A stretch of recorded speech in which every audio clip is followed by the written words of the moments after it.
What's up, everybody? Welcome back to the second episode of the EGX 2016 Indie Specials. These are 2 months packed full with some of the most interesting, fascinating, cool, innovative, beautiful indie games that we at Games Upcast found on the indie show floor at EGX 2016. This week we're joined by 2 games, Modsork and Prisma. They're both very different games, but colour plays an important part to both, so we thought we'd put them together and give you a listen to them. I'm going to stop talking and let the devs talk for themselves, so this is the very first interview of this week, which is Prisma. We're still here on the show floor of EGX 2016, ladies and gentlemen, where I have been joined by Alex of Shiny Bolt Games. To tell us about their game Prisma, so I will allow you to, do just that. All right. So Prisma is about this girl named Ray who's in this mysterious world looking for her friend. She comes across this little witch called Fractal who lends her powers, and she tells her, with these powers you can find your friend. And she sets off on that quest. She finds these creatures that have been taken over by evil masks that she must destroy. Fractal, leads her on by saying that, this is the key to finding your friend. And it turns out that that's not quite true. So that's all I say about the story.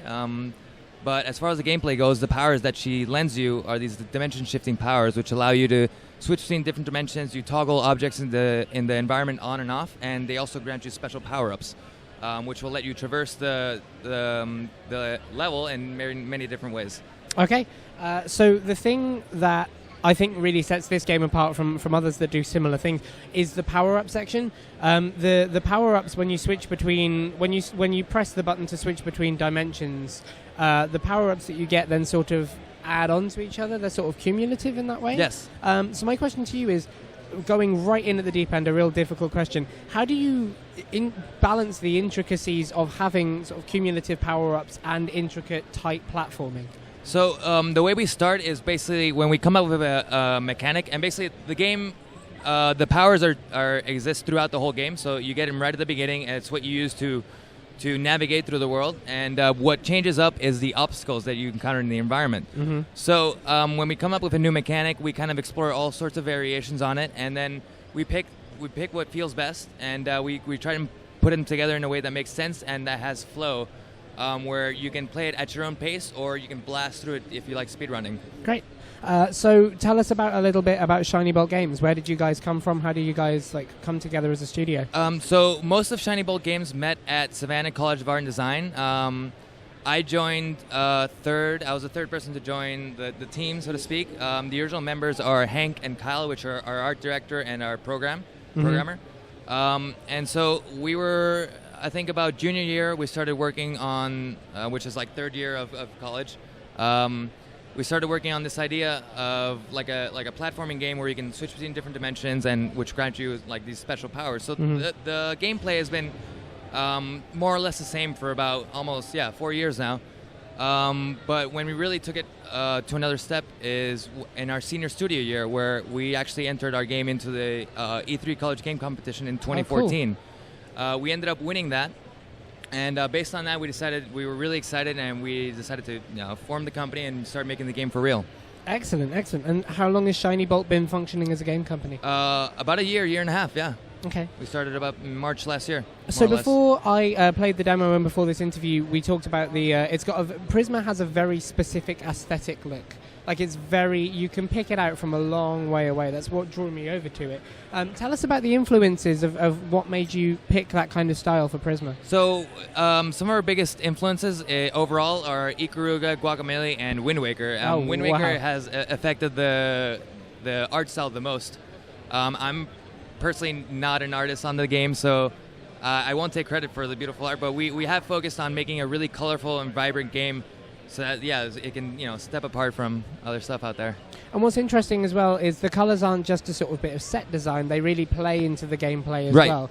And that kind of visual feedback is fascinating and something that can be as fast-paced as this. So what's the intention for Prisma going forward? What do you hope to launch on? When should we be expecting to play it? So we're hoping to launch Prisma initially on PC, Mac, and PS4 in about 8 to 10 months, middle of next year, more or less. Okay, and does Shiny Bolt have any... Is it too early to ask if Shiny Bolt has any plans going past Prisma, or is this what you're... I mean, we definitely have more games in the works. We've had lots of ideas since our college days that we really want to see, but we wanted to put Prisma forward. I think it's our strongest idea. It's our most colorful, most impactful game that we've created so Okay, far. great. Well, thank you very much for joining us. Definitely keep an eye out for Prisma. You'll be able to recognize it when you see that art style, I assure you. And we'll keep an eye out for it. When did you say it should be launching? In about 8 to 10 months, so middle next year, more or less. In about 8 to 10 months on the platforms this gentleman mentioned. It's been a pleasure. Thank you very much. Thank you.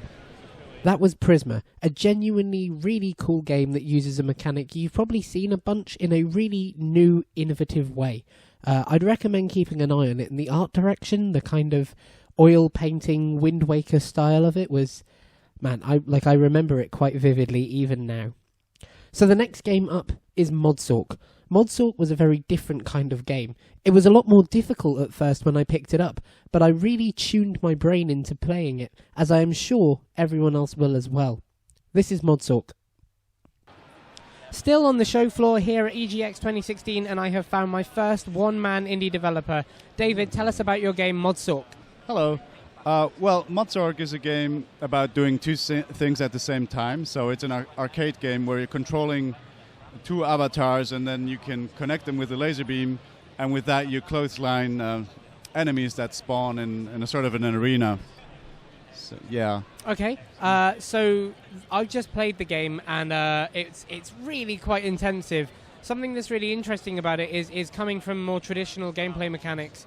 Using the two sticks to do the same thing simultaneously totally throws me off. Have you had similar feedback from players?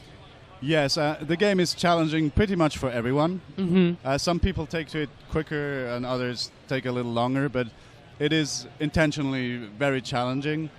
And at the same time, that's where also the rewarding aspects of the game lie, because when players progress in the game, it's actually the player that is improving their skills, and it's not an artificial stat that is somehow increasing through grinding or something like that. That was something I was going to mention afterwards as well, is whilst it was very intensive and quite difficult at first, it did become more and more intuitive. It's something that I think games are getting better at, is teaching players how to learn things rather than just get better, as it were.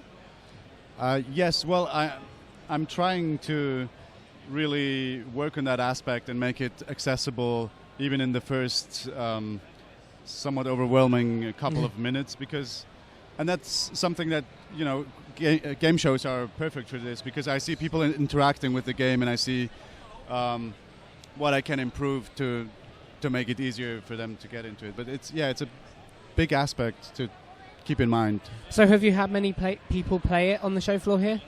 Absolutely, yeah. I'm very happy with how the show has been so far. Good. Where are you based developing this? So I live in Switzerland. Okay. And yeah, that's also where I'm developing the game. Great. So you've really come a long way to show this off then.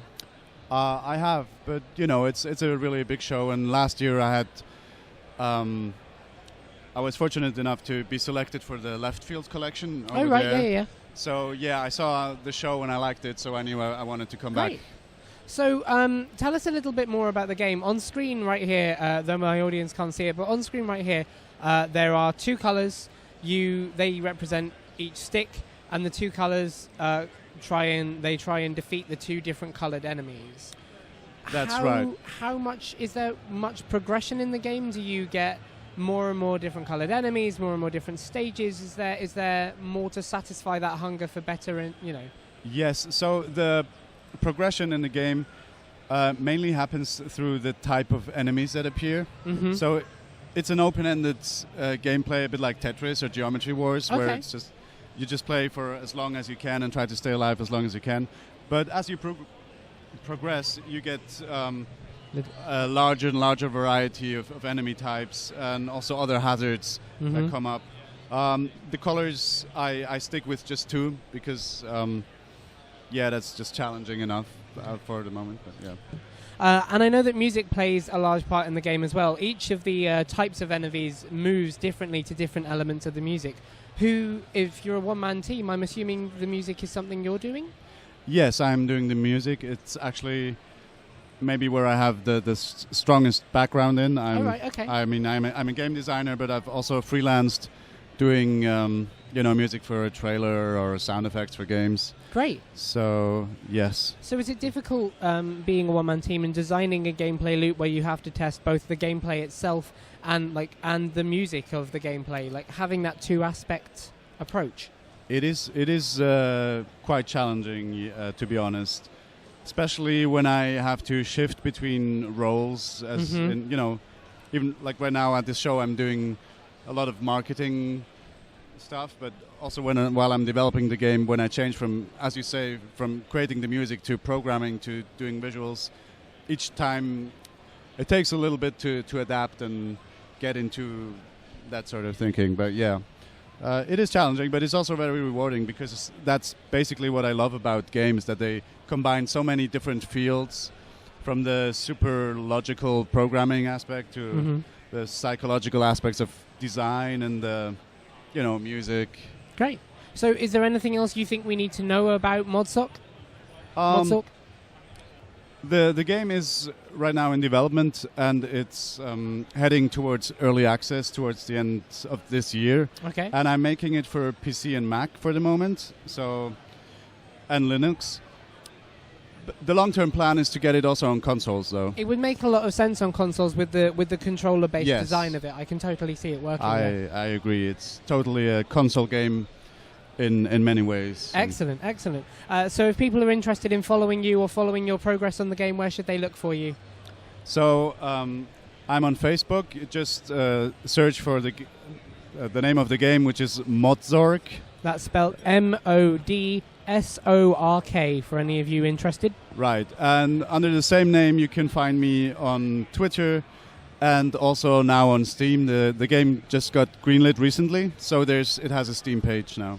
Excellent. So there you go, ladies and gentlemen. That's Facebook and Twitter at Modsork, and Steam Greenlight on Modsork as well. Thank you very much for joining us, and we wish you the best of luck on the game in the future. Wonderful. Thank you. Great. Thank you very much. And that, ladies and gentlemen, was this week's episode of our EGX 2016 Indie Specials. Remember that these specials will be happening for the next 2 months. We've got 2 months crammed full of indie devs. So keep your ears tuned to this podcast for some of the best, most innovative, most exciting indie games that you might get to play in the future. If you like this, please consider liking or even subscribing to the channel. That way you won't miss any of the specials that we do in the future, and we'll also know that you enjoy it, which helps us to do it more and helps us to get it in front of more people. If you really, really like it, please consider coming and having a look at our social media feeds. We've got a Facebook feed and a Twitter feed. They're in the descriptions below. You can come and talk to us, come and have a look at some of the indie devs that we've shared on there before. You can see some of our previous EGX coverage and every podcast that we've shared in the past. Thanks a great deal for listening. We'll see you next week for episode 3 of the Indie Specials. But until then, the game's up.